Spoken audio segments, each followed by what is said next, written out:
movie The Matrix is not science fiction.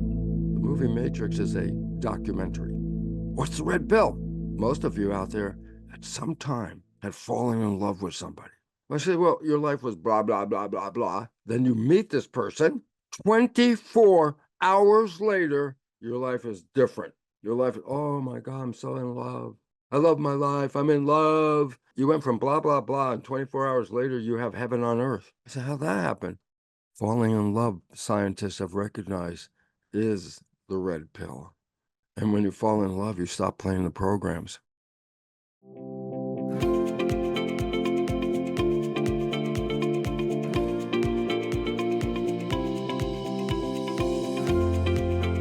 Okay, Bruce, welcome to the show. To get started, a question I was curious to ask you: how is your internal world different before and after you started applying the insights from your research to your life?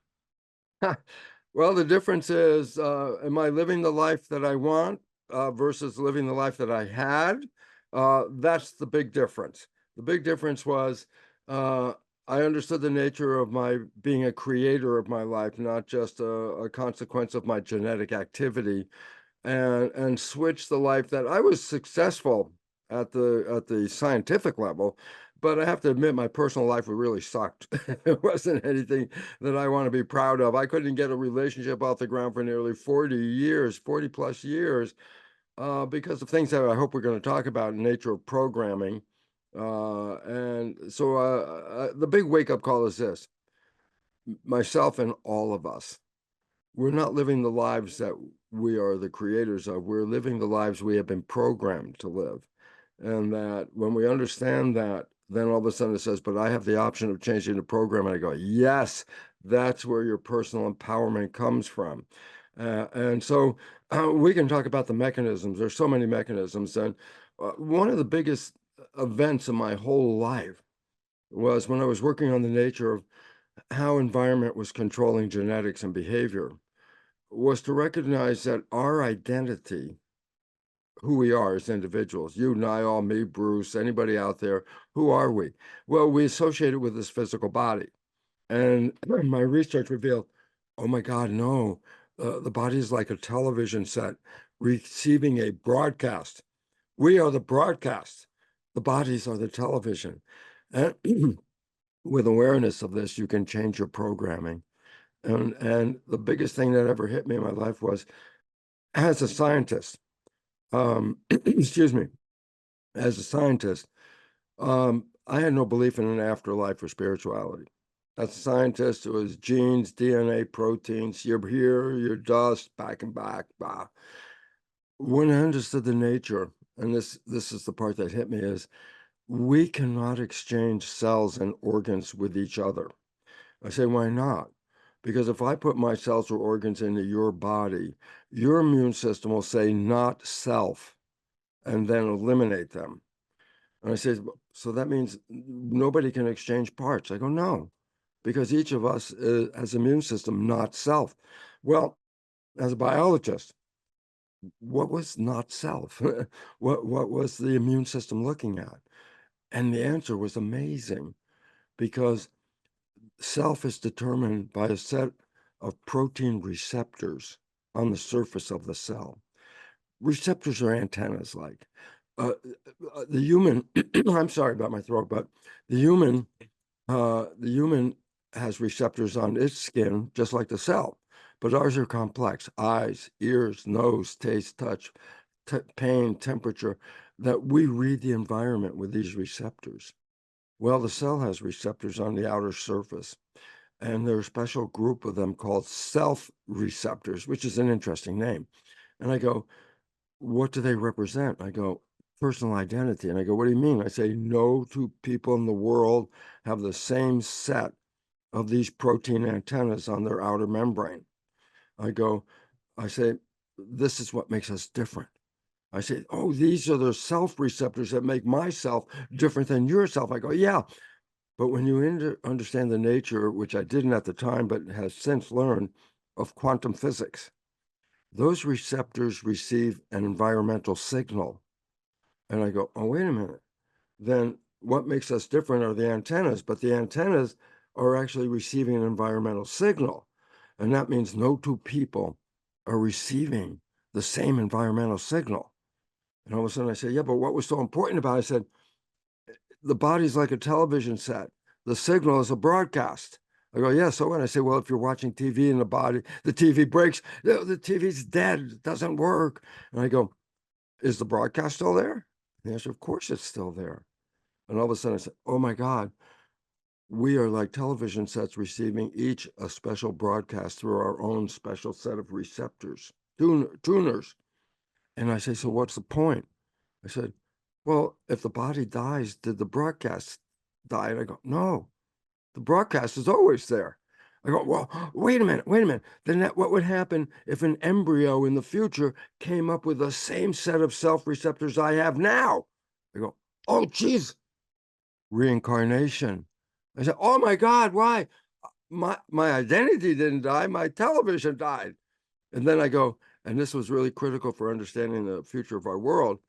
It doesn't make a difference if it's a male or female television set. I go, no, we are the broadcast. We are not the television set. It doesn't make a difference if the television's white, brown, black, red, yellow. I go, no, that's the television set. That's not the broadcast. All of us are the broadcast. All of us have an immortality. The broadcast in quantum physics, the term is called a field. Each of us receives a different field. I go, what does that mean? Field, you ready? I love this. Definition, field, invisible moving forces that influence the physical world. I go, oh, spirit, invisible moving forces that influence the physical world. And all of a sudden it's like, oh my God, there's a mechanism by which spirit is translated into our television set. And the point about it is, we're not in here, we're the broadcast. And just that, I have to, the joke to me was, I'm studying this and I realize, of course, why we can't exchange organs and stuff and the mechanism and the receptors and all that stuff. And then the broadcast. And it came to my attention, wait, why have a body? Why not just be the broadcast? And this is when I always joke, I call it, I had Jewish comedian cells. I said, what does that mean? I go, I asked a question, the cells answered with a question. I asked, why have a body and a spirit? Why not just be a spirit? And the cells, I could feel the answer welled up in my TV here. And the cells said, Bruce, if you're just a spirit, what does chocolate taste like? Yeah, that's a deep answer, my friends. Deep. I go, why? Because this is a virtual reality suit and it receives the vibrational fields and organizes them into vision. It organizes vibration into sound. Taste is a vibration. Smell is a vibration. Love is a vibration. Fear is a vibration. I go, oh my God, this gives us sensation, this body. And when I recognized, I said, oh my God, we came here to experience. I go, yeah, we came to this beautiful garden. Of course, we're destroying it right now, but we came here to experience it. And then the last thing, I'm sorry, Niall, that I'm going on to this, but I'll just finish the concept of how my whole life now was blown away by it. And then I go, so we have this virtual reality suit to experience the planet. I go, yeah, but we also have a broadcast of a control that controls this. And all of a sudden I said, oh, so not only do we come to Earth, but we are creators. I go, yeah, we're each creating our own life. And then I go, wait, so we came here to create and have experiences. And then it hit me. Now my whole life just went, bam. I said, what was it? I said, we can't die. Number one. Number two, why are we here on this planet? Well, to create and have experiences. And then I said, oh my God, people think that you die and then you go to heaven, which is created by whatever your choice of heaven is. That's your creation. I say, what if the reality is this is heaven? I go, what do you mean? I go, well, this is where we came to create. This is where we came to experience. And then I say, but if I was a creator, would I create the crap that we've turned this planet into? I go, no, personally, I like the garden. I go, oh, then what's happening here? Am I creating this mess? I go, yes, but you don't know you're creating it. I go, why? Because the mind is the creator. And I go, yeah, but there's two minds, conscious, subconscious. Difference? Conscious is connected to your spirituality. That's the right behind your forehead, prefrontal cortex, the seat of consciousness. Consciousness is creative as a mind. I said, what about the subconscious? I go, that's not creative. Subconscious got programs. Look, and it says subconscious. I need to emphasize subconscious, meaning below conscious. Your body's running at a certain temperature, you're respiring at a certain rate, you're digesting food. You don't have any control over that. That's subconscious. But subconscious is also programmed. So when we learn something, it can become a program. And if it's a program, then it's a no-brainer, because a program, you push the button and the program unfolds without thinking. And I go, this is really great. I go, why? Well, think about this. When did you learn how to walk? Before you were 2. You got a program. You practice. You made a habit, subconscious habits. I say, what's walking? I say, you learned it before you were 2. It's the same damn program that when you're going to be 102, same program. I go, oh, cool. When you learn something and it becomes a habit, it's great. You don't have to relearn it. And I go, great, except if you learn something wrong, then you've also now have a bad habit. And the issue is we've all been programmed. And I'm supposed to just say hello, and I'm going on here, Niall, but I'll just, this is my last word, and then you're the boss. My last word is this. The movie The Matrix is not science fiction. The movie Matrix is a documentary. I go, yeah, why? Because what's the premise of the movie? We're all programmed. I go, oh, that's reality, which we're going to talk about, I presume. Everybody's been programmed. You didn't get here without being programmed, okay? And so we're all programmed. And then what else? Well, they had something called the red pill. You get out of the program. And I want my wonderful audience, your wonderful audience that you're letting me borrow right here, to understand something. We've all been programmed, yes. Are you running your creative life? No. 95% of your life is what your program is, okay? And I go, except when you take the red pill and you're out of the program and the whole world changes. And I go, what's the red pill? Well, most of you out there at some time had fallen in love with somebody. I go, so what? I say, well, your life was blah, blah, blah, blah, blah. Then you meet this person. 24 hours later, your life is different. Your life, oh my God, I'm so in love. Everything's beautiful. The food's great. The music's wonderful. Even the job's not so crappy. I love my life. I'm in love. I go, you went from blah, blah, blah, and 24 hours later, you have heaven on earth. I said, how'd that happen? Falling in love, scientists have recognized, is the red pill. And when you fall in love, you stop playing the programs. Unfortunately, down the road, you have to start thinking and getting back to your life again. And guess what? The honeymoon disappeared because you jumped back into the program. So the honeymoon was what? A moment of red pill. And I say, why was it relevant? Because heaven on earth that you experience is always there. It's only when you revert back to the program that you lost it.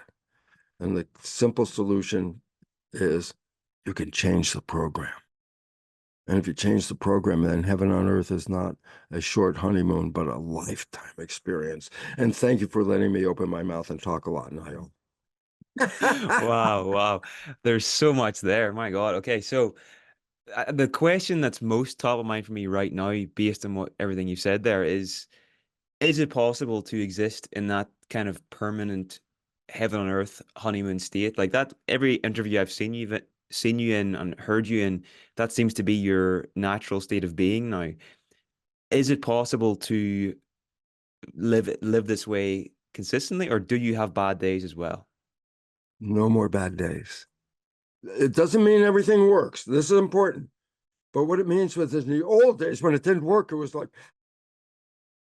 get me all upset. Today, if it doesn't work, it's like, oh, okay, there's another way to do it. That's all. That's all it means is I was just looking at the wrong way. Does it work? As I said, I wasn't able to get a relationship off the ground for over 40 years. I go, why not? Because we're all programmed. And this is natural. It happens from the last trimester of pregnancy through age 7. Your brain is not predominantly at a conscious state. Your brain in that time period is a lower vibration. When you put wires on a person's head, electroencephalograph, you read energy of the brain. There's a lower vibration called theta. Theta is just below consciousness. I go, yeah, but what's theta? Well, it's the first 7 years of your life. I go, what's the character? This is important. Imagination. Mixing the real world and the imaginary world is theta. That's why riding a broom and thinking it's a horse. The mother says, give me the broom. The kid on the broom, it's like, it's not a horse. In theta, this broom is a horse. It's a horse in theta. Okay. Or I always talk about the imaginary tea party. You pour nothing into the cup.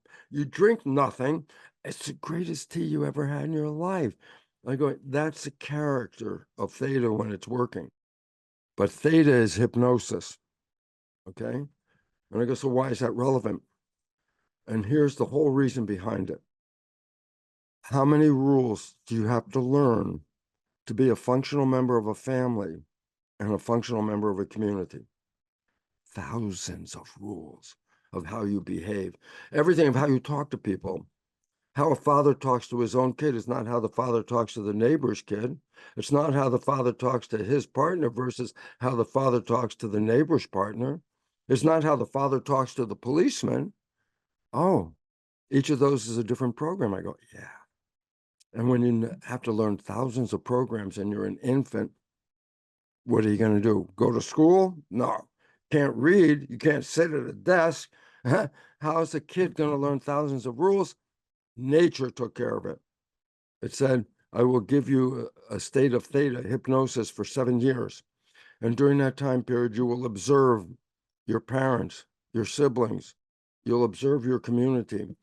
But you're not just observing them, you're downloading their behavior like video recorder. I go, why? Well, what's the behavior of a family? What's the behavior of a community? Well, you can watch it and you can download it. I go, that's exactly how we get the first 7 years programming. I go, why? Step back, simple. The brain is not like a computer. The brain is a computer.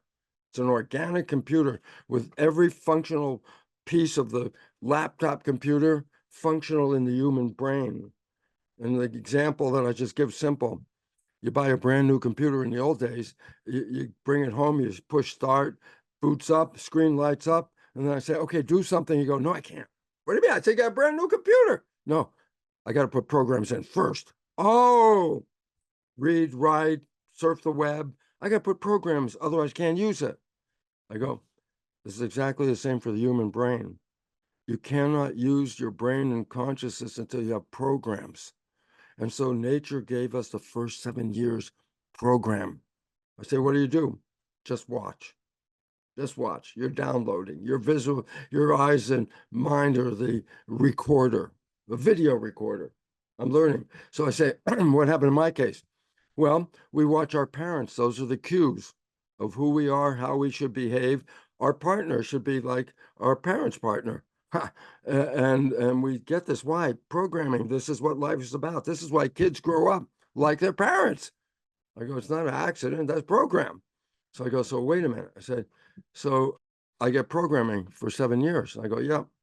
I said, what happens after age 7? I say, consciousness kicks in, self-consciousness, self-awareness. Who am I? And stuff like that. Okay.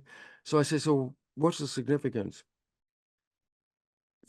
All of our brains have been programmed before we were conscious.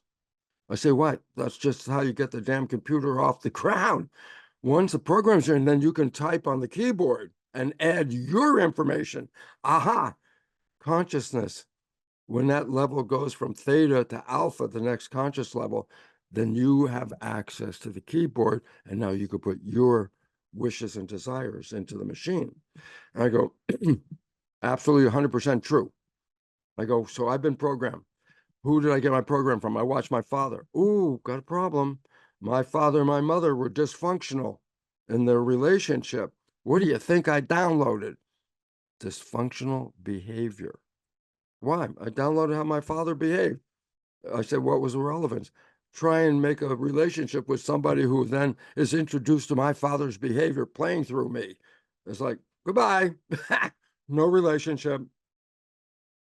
But then I understood the nature of the programming. And then I understood the nature of reprogramming, which is very critical. I go, so what? I reprogrammed.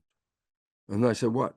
I got rid of the dysfunctional programs and rewrote wishes and desires from my conscious mind as programs in my subconscious mind. I go, so what was the point? Well, whether I'm operating from my conscious or whether I'm operating from my subconscious, I'm going to the same place. And that place was heaven on earth. And I've written a book since then called The Honeymoon Effect. I said, what's it about? How did you create the honeymoon? How did you get that red pill that took you out of the program and put you into a creative state, which is what the honeymoon is about? You are creating. What did you create? Heaven on earth. I go, that was always there. But when you revert back to the program, boop, heaven on earth gone. And so we have so many things to talk about, Niall, and I just keep talking. So maybe your question was this long, my question answer was that long. Maybe we should make my question answer short too. No, this is great. This is great.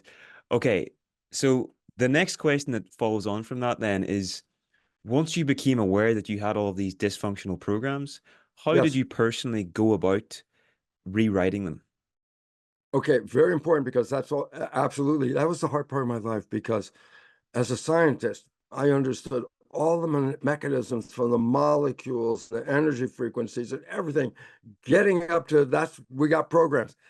And it always used to upset me because at the end of my lecture, I would then come to the conclusion, yes, it's your subconscious program that is taking you away from heaven on earth. And the first question always was, how do I change the program? And so I didn't know how to change the program. I knew it was a program. And that's when I remember I was in Denver and that question came up after I explained this, the molecules and the life and oh God, it's so cool. And then the question was, how do you change it? And it was like, nobody give a damn about all the things I just said. They just want to change it now. So I was walking back to my seat, being upset as usual. And I hear the next guy behind me say, I'm going to show you how to change those programs. And I was like, oh, really? So I sit down and watch this guy. His name's Rob Williams. He developed a process called Psych-K. I go, what is that? I go, he asked the audience, who wants to change a belief system? Out of 400 people in the audience, I think 499 people raised their hand. And one woman, and I saw her raise her hand, and she was like going like this. Like she didn't want to even see. She was just raising her hand like that. Obviously, he saw her. I saw her. He asked her. He said, give us your name and what you want to change. And she just turned red. No words came out of her. She's in the middle of the audience. And he said, just say your name. She couldn't say her name. He went in the audience, talked with her privately. Her name is Pauline. I go, yeah. She can't talk in public. I go, well, that's pretty damn obvious. She couldn't even say her name. He goes through this process, which we can talk about. It's a super learning process. And I saw it happen in front of my eyes. 10 minutes, not more than 15, 10 minutes interaction. I'll never forget it along my life. At the end, he said, she was sitting in a chair and he said, well, let's stand up. And he put his arm on her shoulder and turns her to the audience. And I'll never forget this. And he says, Pauline, you want to describe to the audience what you just experienced? He took his arm off her shoulder, and this woman started talking, walking up and down the stage, talking and talking and talking. The joke, Rob had to say, Pauline, please sit down. You're using my lecture time. And it was like, I was in shock. I saw a woman who couldn't say her name, and he had to ask her to sit down and be quiet. And it was 10 minutes about. I've since learned an understanding of it as one of the modalities called energy psychology. And energy psychology is a reprogramming, not conventional talk psychology. Doesn't make a difference about what happened in the past. I have to back up 1 second here, Niall, and that's this. We've all been programmed. Okay. Every one of us. I say, but you were programmed starting before you were born. You were programmed for a whole year from 0 to 1. You were programmed another whole year from 1 to 2, and another whole year from 2 to 3. So I asked you a question. Hey, so what program did you get when you were 0? I don't know. What program did you get when you were 1? I don't know. And the point was we weren't conscious. So the programs that were going in, we personally have no awareness. We weren't conscious. And then I said, well, how will I know what the programs are? And this goes back to an understanding about why I play the programs. And the answer is, we play programs 95% of the day, and we're totally unaware of it, subconscious. I go, why are we playing the 95% of the day? Well, you have two minds, creative mind, wishes, desires, conscious, subconscious programs, habits. I go, when I'm operating from my creative mind, I'm a creator, a manifester. Okay? I manifest honeymoon. Why? I was playing from my conscious mind. But on a day-to-day basis, only 5% of your life is coming from the creative conscious mind. 95% of your life is a direct result of the play out of your programs. Wait, only 5%? Why? Because the conscious mind can do two things. Two, it can look out your eyes. Imagine your body's a vehicle, a car, and your eyes are the windshield, and you're driving your body, your life through the world. When you're looking out your eyes, you're being conscious and you're driving to wishes and desires.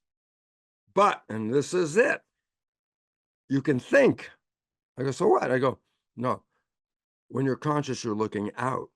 When you're thinking, you're looking in. Answers to thoughts are on the inside. And the moment you start thinking, your direction of attention focuses from looking out to looking in. I say, what if you're driving the car and you start thinking? I go, you've done it all the time. I go, well, then what happens? You're not paying attention. Who's driving the car? I go, the subconscious. It knows that you're practiced. You know how to, it's a program. You know how to drive a car. You don't have to think about it. Matter of fact, consider the first day you got in the car where everything was overwhelming, and consider the day you get in the car, you're not even thinking about the details at all. You put the key in the ignition, you're thinking, I'm going to the store, I'm going here, I'm doing that, and you're not even paying attention. Subconscious, autopilot, a million times more powerful than the conscious mind. So the point is simply this. When we are thinking, the subconscious takes over, autopilot, and it operates from the programs you downloaded. I go, yeah. I go, yeah, but some of those programs, many of those programs, up to 60%, you downloaded from other people are dysfunctional.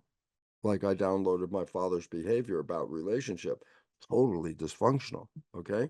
I go, so what's the point? 95% of your life is coming from the subconscious programs. Do you see it? Oh, that's the screw up. I go, why? Because your conscious mind is not paying attention when you're playing the program.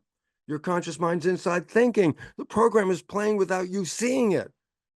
You're on the road, you start thinking about something, or you have a conversation with somebody, you get so involved in the conversation, then you look out the window and you realize you haven't paid attention to the road for the last 5 minutes. Guess what? The subconscious was driving. And I ask you a question. I say, what were you and the passenger talking about? Oh, we talked about this and this and this. Then I ask, and what was on the road during the 5 minutes you were having the conversation? And the answer is, I don't know. I didn't see it. Aha! When you are thinking and the subconscious is playing, you're the one that can't see it, but everybody else sees the behavior. I was trying to make a relationship, but 95% of the day, my father's program that I downloaded was blowing up every relationship. Did I see it? Absolutely not. I had no idea why I couldn't get a relationship off the ground. It just didn't seem to work. Didn't work. Then I found out, yeah, when I'm not paying attention, I'm my father. Well, that will screw up anybody's relationship. Okay. So the point about it is this: 95% of the day we play programs because the conscious mind is not looking out the window. It's looking inside for what's happening. Where am I going? Where was I? What's next? Blah, any number of thoughts. But when you're thinking, the behavior that's coming out came from the download. Very important. I've told the story 40 years now. Also, I'm going to say 41 years here, right here. And I tell the story and I go, you have a friend, you know your friend's behavior very, very well. And you know your friend's parent. One day you see your friend has the same behavior as the parent. So you volunteer. Hey, Bill, you're just like your dad. Back away from Bill. I know why, and you know why. Because this moment you say that, I know what he's going to say. And he's going to say, how can you compare me to my dad? I'm nothing like my dad. And people laugh because they've had the experience. They go, you see, you didn't understand this. And this is the crux of all problems here. I go, what is it? When Bill is thinking, he plays the program of his dad. Everyone can see that program because he's playing it. The only one who can't see the program is Bill. I say, why? Because he's not looking out the window. He's inside thinking. So the point is, he says, I'm not like my parent, and everybody looks at him and laughs. Of course you're like your parent. We see it. Now, the point about that is the conscious mind has the wishes and desires. The subconscious mind's got the downloaded programs. They don't match usually. And then you wonder why your life is not working out the way you want it to work out. And I'm saying, because you're not running your life from that consciousness, you're running it from the program. It's not you, you're running somebody else's program. When I understood and saw how that was changed when Rob Williams did that, I said, oh my God, you can rewrite these programs. I go, absolutely. So now, because the answer was a little more than that, I'm going to give 3 ways that you can rewrite the program. The first 2 ways are how you got the program. I say, how'd you get the program? First 7 years, your brain wasn't operating at consciousness. It was operating at a lower vibration, theta. I go, so what? And I say, every night when you go to bed, as you're sleeping, you went from a high vibration at work, you came home, that's beta. You came home and relaxed, calm consciousness, high consciousness, beta, calm consciousness, alpha. And the moment you fall asleep, the vibration drops to the next level, theta. But theta is hypnosis. I go, yeah. If you put earbuds on or earphones and you play a program of what you want to be your program, and you do this at night, every night for a period of time, because it's only a short period of theta, while you're sleeping, you can't hear what the tape or program or whatever it is, you can't hear that. You're sleeping. Subconscious mind is still awake, and it will download just the way you download in the first 7 years, hypnosis, but it's called self-hypnosis. And you can change the behavior doing that. But I And said, do you recommend, practically speaking, that people record like the beliefs they want to start adopting and then they play it back just before they're going to sleep? Like, what does it actually look like in practice? well, the practice is this.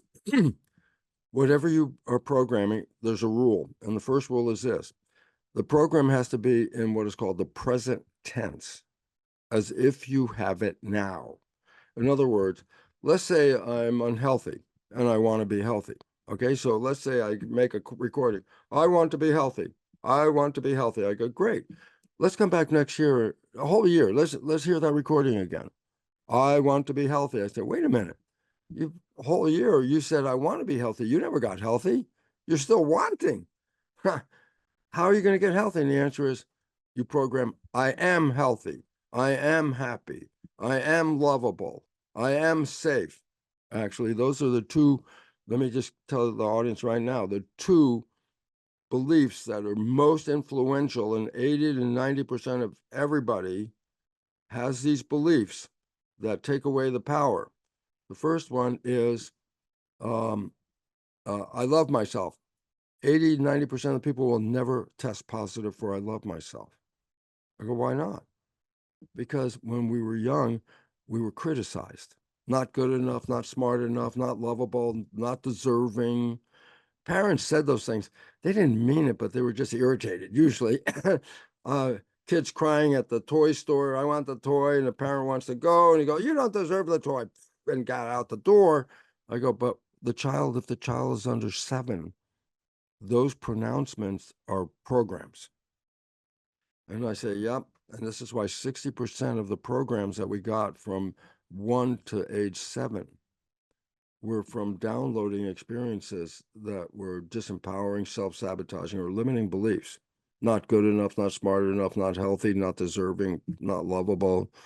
I go, well, what's the problem? I go, well, those are programs. And then I say, and 95% of your life is coming from those programs, and you don't see it. But everybody else, Bill. Of course, that's the conclusion. We are all Bill. Every one of us is Bill. Every one of us is playing programs. We don't see them. They're just automatic, subconscious. So I go, so how do I change it? Number 1, self-hypnosis. Every night, put the earphones on, put in a program, positive present tense. I am healthy. I am lovable. I am this. I am that. Don't say I will or any future tense because it'll never happen. Okay? And it always has to be positive. I don't have cancer. No, no, no. The answer is I am healthy. Whatever the picture is, the brain will manifest that picture. Okay? So you want to put in pictures of what? Everything positive.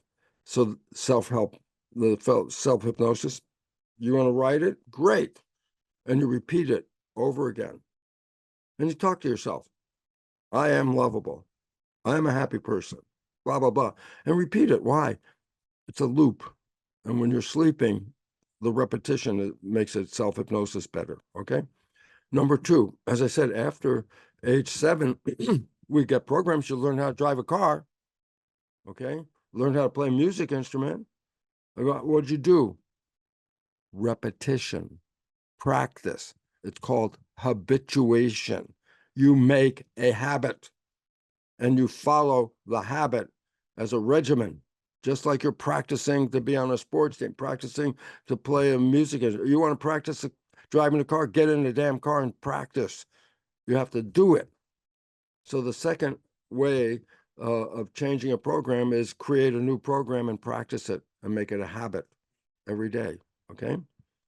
And the third one is the one that I prefer nowadays because we're facing a crisis on this planet. We have to change our behavior to survive this. And the thing that's most important is the new one called energy psychology. It's a modality that it's not ever asking questions what happened in the past. What happened in the past, not relevant. Oh, my friend did this to me, my life is blah, blah, blah. I said, well, who cares? Your friend's not here anymore. You're here. You have the program. Your friend's not here. Talking about the history? No, you're talking about the program. I say, what's the program? And here's what I didn't say before. You weren't there for the programming. You want to know what your program is? 95% of your life is the program. I said, so does it mean? I said, look at your life right now. I go, so what? I go, the things you like that come into your life? Hey, man, don't worry. You already have a program. That's why they're there. But the things you strive for, the wish for, desire, work hard for, I'm putting effort into this. I'm going to make it work, I'm sweating over it. I'm going to make it work. Why are you working so hard to get to that destination? And the answer is, whatever that destination is, and you're struggling, it's not because you can't have it. It's because your program doesn't give it to you. I'm struggling to find a relationship. 40 years, can't find it. What does that mean? I'm not, I'm not capable of having this? No, I had to look at it. So here's the point. Just as I said, look at your life. The things you like, don't worry about them. They already got a program if they're coming to you.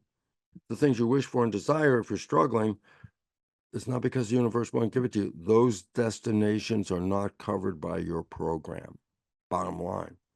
So in energy psychology, they don't say, well, who did what to who, and your mom and your dad, and go over. You're replaying old programs. That's just going to make the groove deeper in that old-fashioned record where the needle was cutting in and cutting in. Stop it. It's what you want now that you don't have. I don't care why. I got the program. I don't care who gave it to me. It's not relevant. It's the program. I don't have to go back and beat up the messenger. So, point is this: energy psychology puts you into a super learning state. And the psyche process one is the one that I'm most familiar with. So that's the one I talk about the most. But I have about 25 different modalities of energy psychology on my website with a description and a website to connect with, brucelipton.com. Again, my website, brucelipton.com, under belief change modalities, 25 of them. Okay. So I say, well, what about the psyche one? I said, it's like other ones, but it gives us a super learning moment. I say, super learning? I go, yeah. I said, what the hell is that? A child under 7 is a super learner. I go, what do you mean? Child under 7 just to have one experience and it'll remember it the rest of its life. I say, oh, that, boom, that got downloaded like that. I go, yeah. And the significance is, let's get technical for a moment. I'm taking the short answer and making it ever longer, Niall, sorry. But the point about it is simply this. There's a line down the middle of the brain. If you see in a brain, there's a crease right down the middle, and they're called hemispheres, right and left hemispheres. They have different functions. The left hemisphere, for example, is more intellectual. The right hemisphere is more emotional. In the learning period, when you downloaded stuff, the child under 7, both hemispheres are functionally integrated and working at the same time. So every experience has an intellectual component and an emotional component.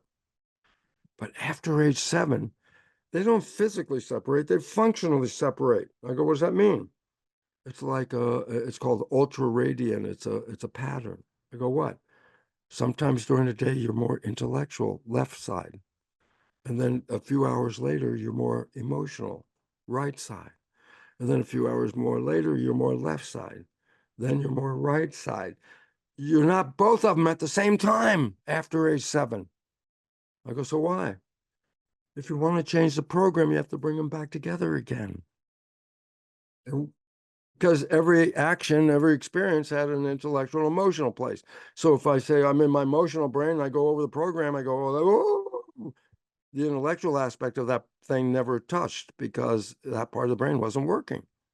So if you integrate both right and left hemispheres, and then you can download a belief into both hemispheres simultaneously, that's how you can change the program. And how fast does it take? 10 minutes, 15 minutes. But you have to be in the super learning state. Because if you're not, you're in brain dominance, one side, the other side, but not whole brain. Whole brain, get them both working. And that's how energy psychology can cause or facilitate a change of belief in 10 or 15 minutes, and your whole rest of your life, the new belief is integrated, just like that. And I did this, of course, in aspects of my life. And I go, that's why I honestly can sit here and tell you this. For over 28 years, I have been on a honeymoon every day. I don't know what's going to happen on the day. Doesn't mean I predict everything. No, not at all. But it's interesting because in the old days when something didn't work, I'd get psychologically upset and go, oh, and then, go like that. But today, if it doesn't work, it's like, it's okay. Something else will work. Took the whole stigma out of it. And guess what? My life is so good. And I'll tell you how it works. No, I shouldn't, because you never asked me the question, Niall, so I'm not going to tell you how it works, unless you want to know. Well, I can't not ask it now, but I've just an observation as well. So we interview a lot of psychologists about their different approaches to therapy, and what you've said has a lot of parallels with a modality called EMDR, and they Yes, use this thing called bilateral stimulation, and apparently the goal is to connect, or one of the goals is to connect the two hemispheres using like a rhythmic motion or beat or whatever, and yes. then that helps them heal from trauma and like use different parts of their imagination, etc., etc. So I can see parallels here between what you're talking about and this type of therapy, you know. But Well, anyway, you're familiar with EFT too, right? Emotional um, technique. I I don't know that much about EFT. Very possible. I don't know much about that modality, but you were Okay, going to that's tell just me. another one. It's just another one. It has tapping. They call it tapping. Oh, Okay. okay. I say, how does it work? And the answer is this: I'm caught up in my head with an old story and it's playing in my head and it's going, ah, ah. And then I say, oh, tapping. Oh, okay. Tapping here 3 times, tap here 4 times, whatever, tap, tap, tap, tap. I go, what's the point? Pattern interrupt. It just caused you to stop the thinking for a moment because you had to go through this. And this takes its own thinking. So while you went off over here to do the tapping, whatever you were contemplating and having trouble with, not working right now. It's called pattern interrupt. And if you keep interrupting a certain pattern, the system learns and goes, oh, you don't want this one. I go, yeah. But every time I get there, I go tap, tap, and then it's so the system learns. And what does it learn? It doesn't go there anymore because it learns every time it goes there, you stop. Ah, that's how you trained it. That's just another one of the many different modalities.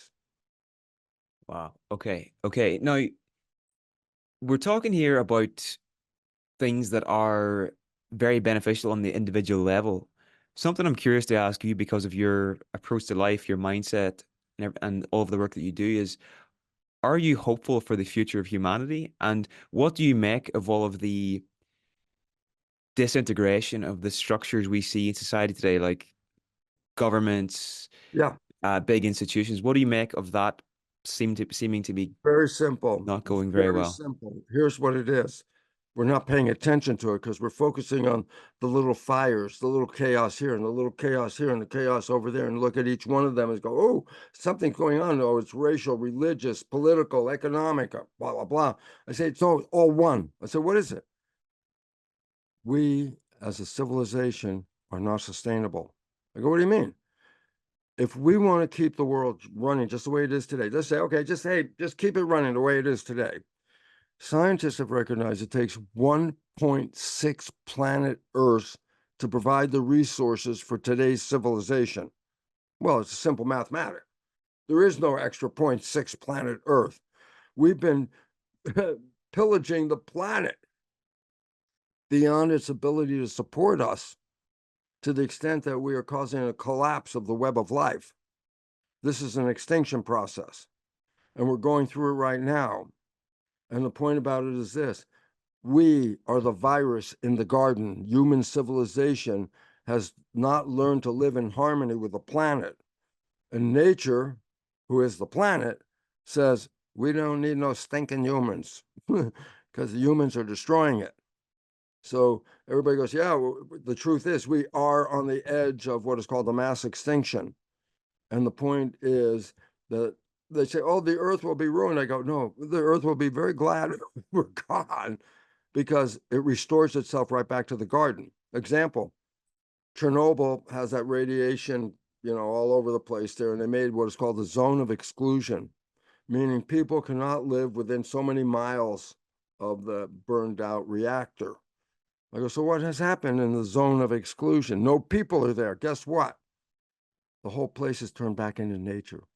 Even the city has buildings with trees growing out the windows and trees growing up. There are more animals in Chernobyl than anywhere else in the former Soviet Union. Why? No humans are there. The ecosystem has returned in spite of the radioactivity. And I go, so what's the point? Wherever humans are excluded, life returns.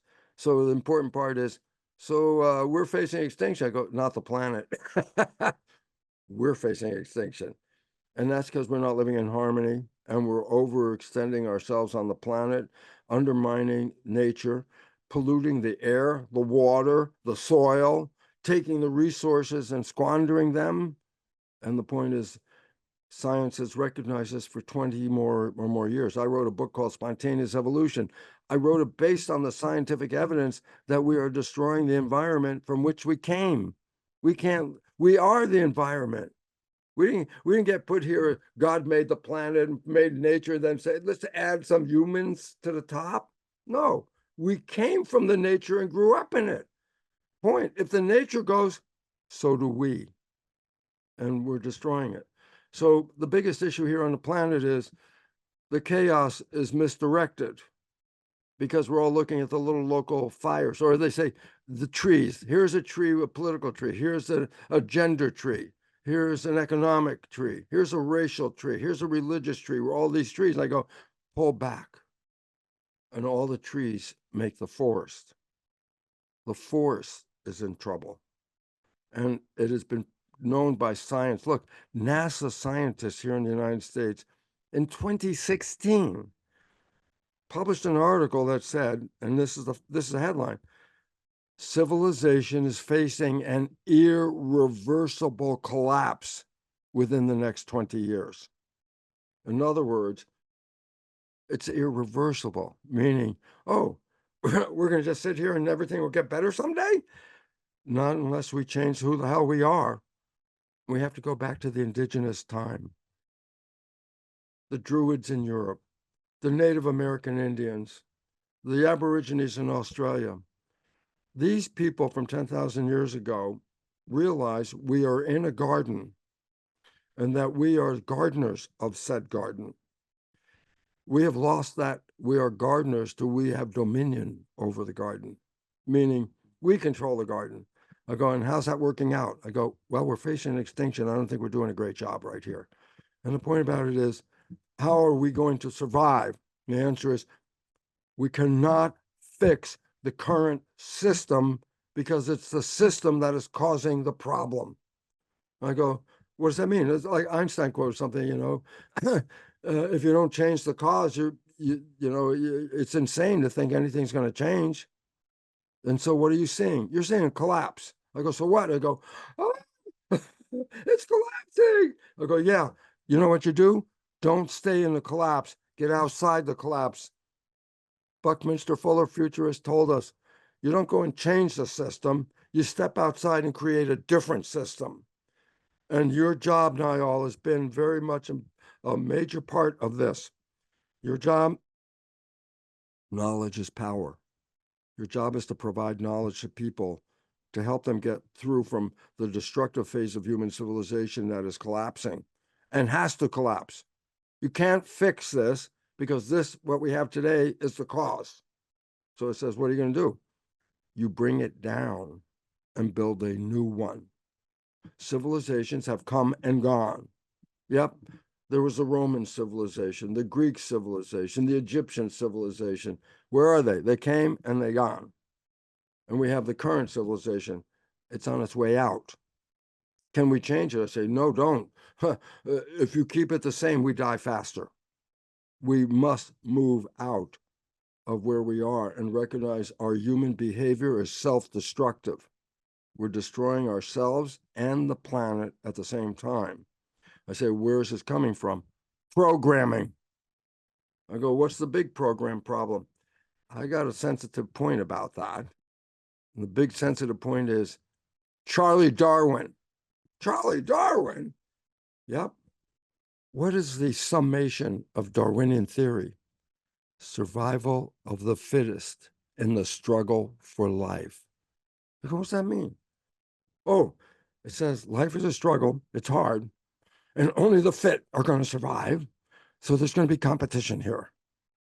Who's going to win? The fittest. This theory was generated when England was in the Victorian period. This theory fit the philosophy of the day, that the fittest was the upper class, and the rest of us were the lower class, and that evolution was based on the fittest. And it was a locked place because you could only be born into the fittest. You couldn't get there. And the problem is what? It's not based on competition. A garden is the height of cooperation. Everything that makes the garden is cooperating with everything else. That's the garden. I go, what happened to our garden? In the competition phase, I want. We have been dismantling the garden to the extent that the web of life is in a critical stage right now. And I said, well, the web of life is going to stay here. We are the ones in the critical stage, because if we don't learn to live in harmony with it, nature has no problem getting rid of us. Disease, famine, war, these are the ways that we're going to get lost. And the issue about it is you have a choice. You say, what is it? Not to fight the system. The system will kill you. It's bigger than you. I say, you put your energy to fight that? I said, you just might as well throw away your energy, which we do. I say, you want to survive, step outside that system and build a new system, new knowledge, new understanding of who we are, a spiritual foundation, that we are a spiritual opportunity here to manifest heaven on earth, which you've done if you've ever fallen in love, even though it may have been a short period of time. What was the point? You created that honeymoon. You created heaven on earth. You are the creator until you default back to the program, and then the program is the creator. And this is the point. We have to change the program. 3 ways: self-hypnosis, repetition of a new pattern of behavior, energy psychology.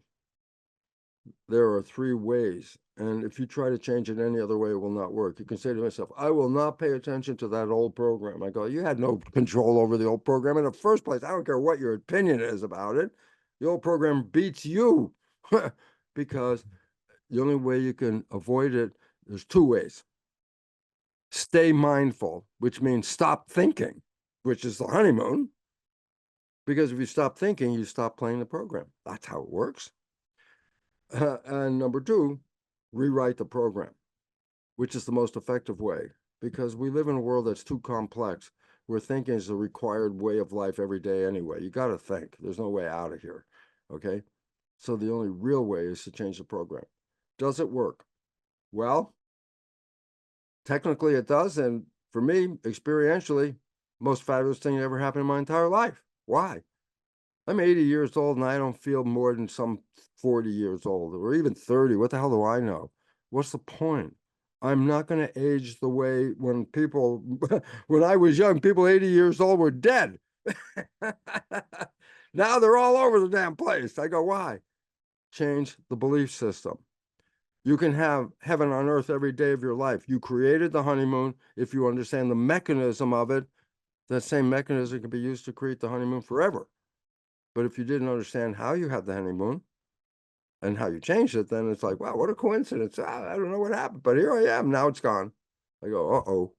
And I go, yeah. And there's a mechanism, and it's all science. I didn't do this because I followed some new age devotional guru. No, I did this because the science revealed to me the mechanism of how consciousness controls our genetics. I was a pioneer in a field called epigenetics. You go, what the hell is epigenetics? I go, everybody has been programmed to believe that genetics is what controls us. I go, what does it mean? Oh, I have this gene and I will have that effect. Oh my God, there's a cancer gene running in the family. And if I get that cancer gene, I'm going to get the cancer. Here's a fun joke. It's not even a joke. Here's a fun reality. Ready? There's not one gene that causes cancer. There is no gene that causes cancer. There are genes correlated with cancer, yeah, but they didn't cause it. There's no gene. But I say, so what was the result of the programming? I'll tell you what it is. You got it. You were programmed. I'll tell you what it is. You were given a set of genes at the moment of conception from your mother and your father, which carry out the traits. So you were given traits before you were born, or at the time you were born. And then I say, can you change those genes? The answer is nope, can't change them. And then add this little last one. Genes turn on and off by themselves. I go, what the hell does that mean? We are victims of our heredity according to that program. The genes you inherited, you had no choice over. You can't change them, and they operate independent of you.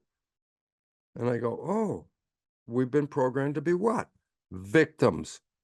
Victims of our heredity. I go, my research back in 1967 revealed that is 100% false. Genes cannot turn on and off by themselves.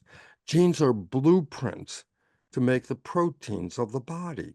They are blueprints as much as any architect in a building making plans is making blueprints.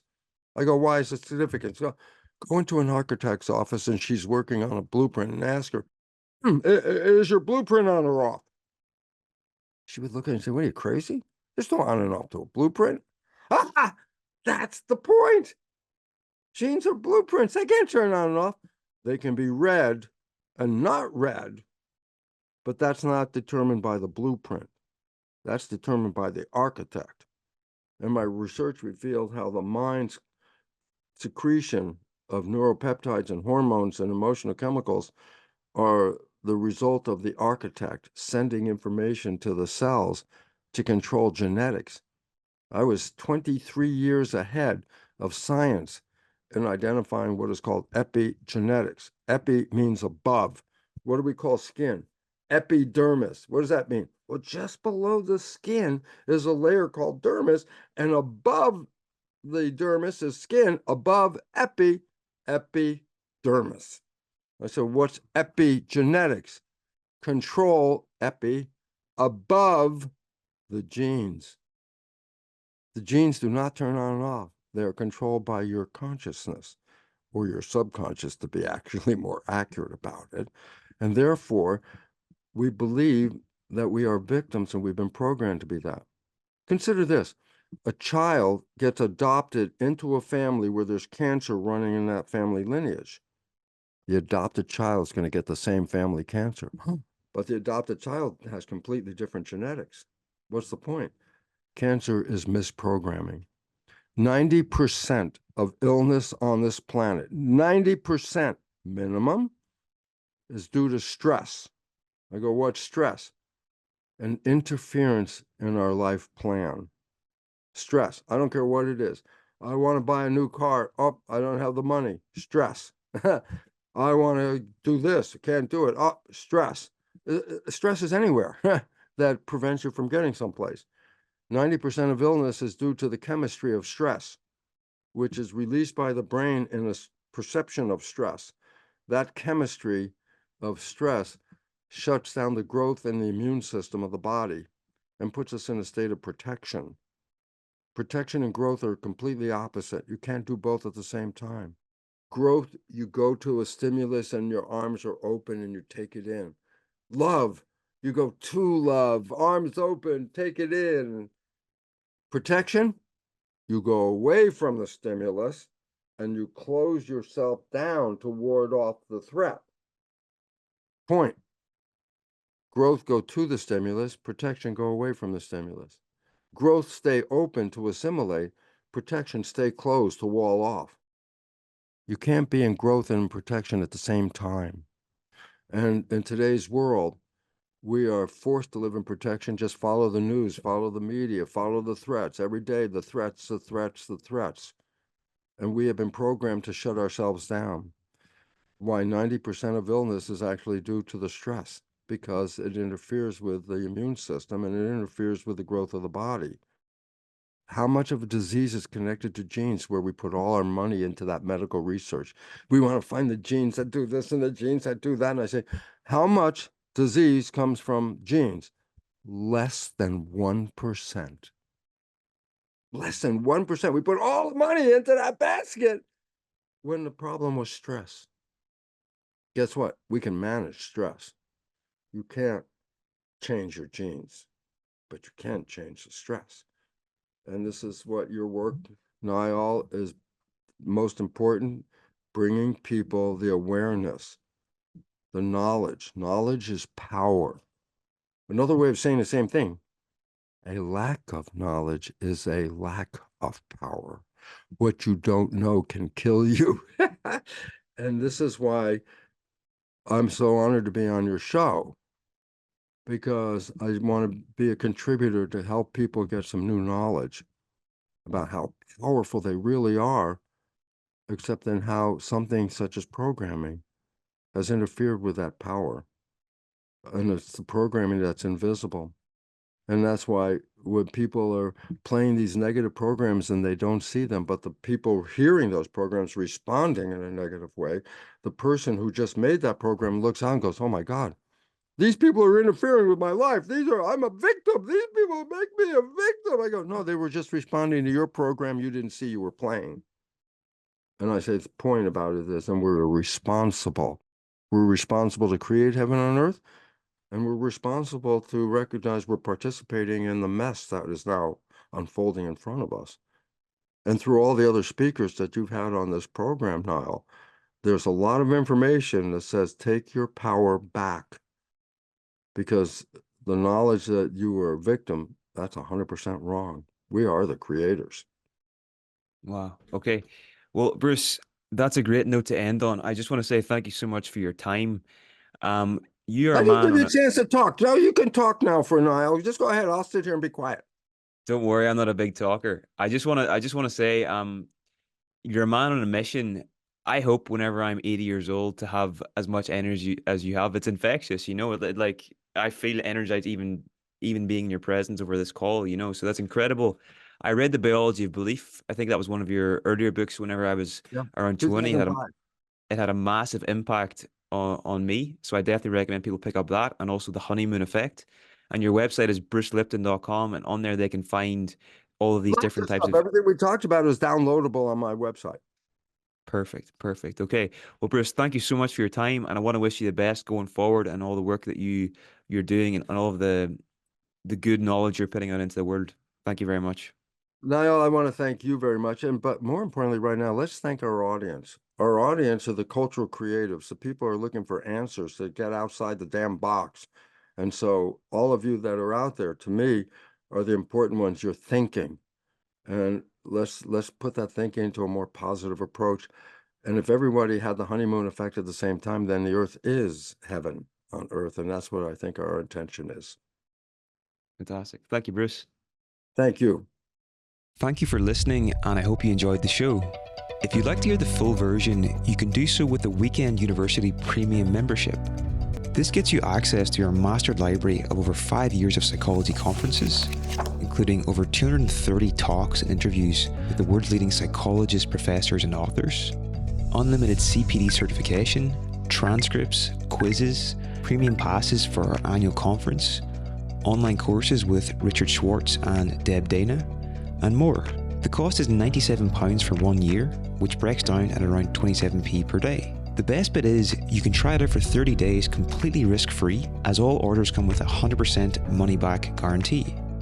If you're interested, please go to twmembers.com for more information.